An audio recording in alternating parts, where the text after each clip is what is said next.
Hi everyone, and welcome to our last art prompt for the Compassion Project Presents Art for Resilience. This week's theme is based on collective compassion. This project is all about sharing art and sharing compassion through the skills that we've cultivated through this Art for Resilience program. How do we manage to do this in consideration of social distancing? This last project has many options, all with the goal of sharing compassion artistically to our larger community. This prompt allows us for a lot of freedom, and I will be giving you a few options to create something that can be a public piece of art to share with your community, that can be experienced while being socially distanced. The first step is thinking about who it is that you want to connect with through this project. Who do you want to demonstrate the compassion that you've learned through this program? Is it your neighborhood? Maybe you'd like to decorate your sidewalk with sidewalk chalk for passerbys to see and give a smile. Maybe you'd like to decorate the window in your home with a nice message for those walking by. You can do this by using window paint, using colored paper to make a collage-like piece that looks like stained glass. Maybe you'd like to make a sign that spreads a nice message. Maybe you want to send thank yous to our essential workers, those who are on the front lines, in care facilities, grocery store clerks. Again, this project has a lot of freedom, and it's all about sharing compassion and the skills that we've cultivated through this program. For me, it's been really important to consider our elderly population since they're immune compromised, and those who are living in assisted living and care facilities have not been able to receive their typical visitors. And I imagine they're feeling very lonely and isolated during these times. So I chose to create a sign to display outside these care facilities in hopes of bringing a smile, a sense of relaxation, and an acknowledgement that our community cares about those who are feeling lonely.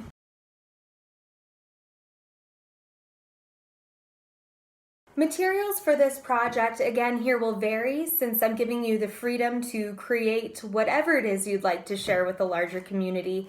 But like I said, I'm choosing to create a sign that can be displayed outside a care facility or in my front lawn for those passing by.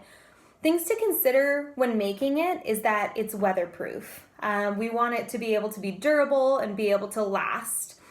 Also, make sure that if you're using words or leaving a message that it will be legible.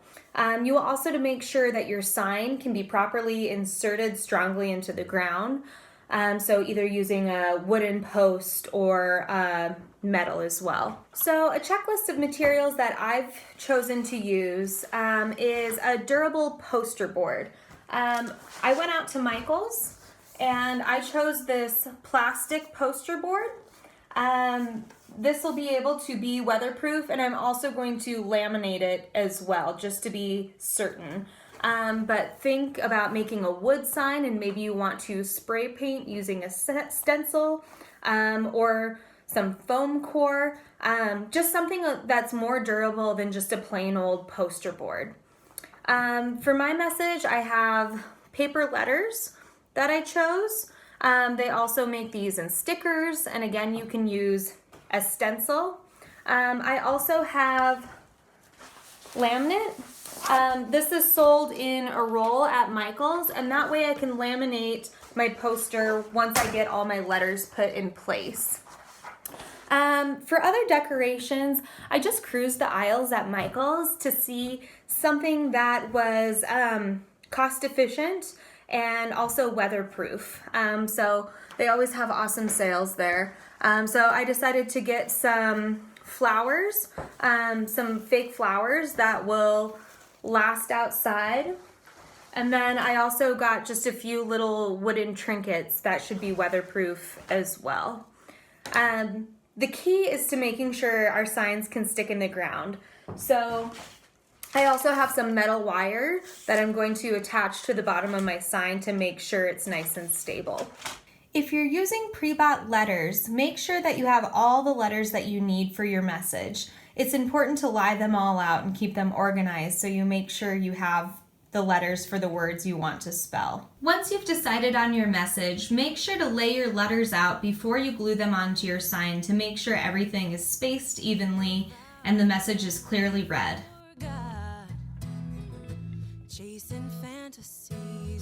us lost. We said it was okay, but we knew it was not. Started out as a foolish game, pretending there was no... Once you've got your letters glued down, as you can see here, the next step is to making it weatherproof. Again, I bought a roll of homemade or home use laminate from Michaels, and I will demonstrate how to use that.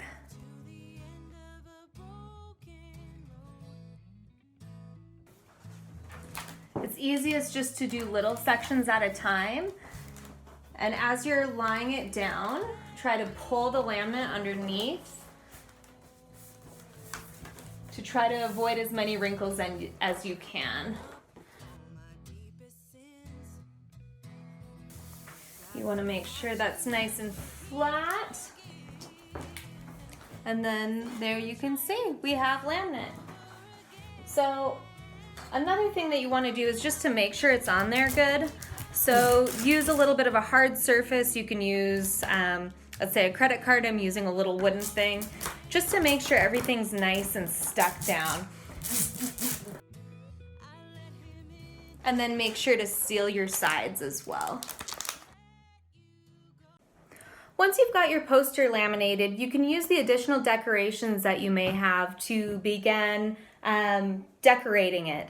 And so I used these little wooden features, and I just have some mounting tape that I've placed on the back and placed on the sign. And those are really nice and stuck on there. The poster board that I chose also has little grooves. And so that's why I decided to use the flowers, because I'm able to just stick the flowers right in the top or the sides of the sign to give it a little extra pop.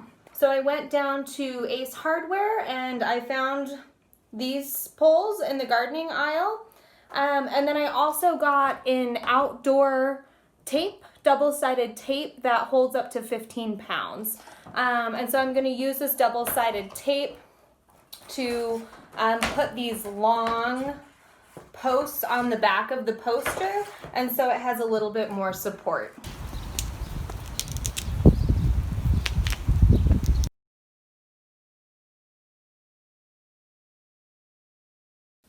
Hi everyone, Noelle here with a fun project to connect you to others in the time of social distancing.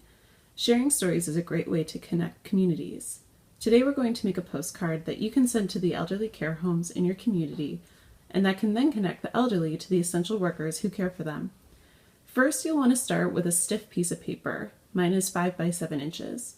Using a pencil, create 3 rectangles about 2 by 3 inches. Below the rectangles, draw 5 horizontal lines. Above the first rectangle, write "My Story."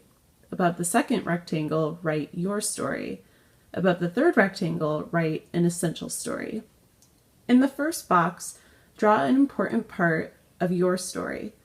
This could be about something you did during quarantine or about an important moment in your life that you want to share with others.